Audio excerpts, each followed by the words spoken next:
bendición para la familia tener un Mushe en casa, porque pues son personas que tienen las dos deidades.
Siento y pienso que ya es momento que los estudiados, los mirados, los exóticos podamos hablar por nosotros mismos.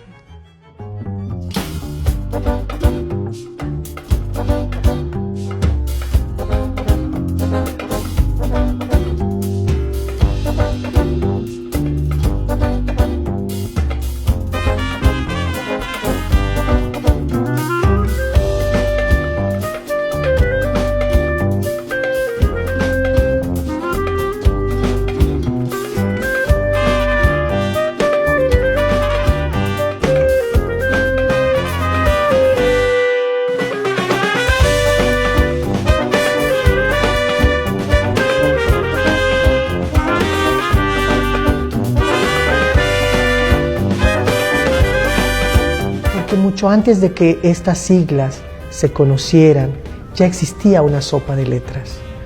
Una F, por ejemplo, de Fa Fa Fine en Samoa, una T de Tu Spirit en Canadá, una O de Omegit en Panamá, en los pueblos Kuna, una H de Hijra en la India,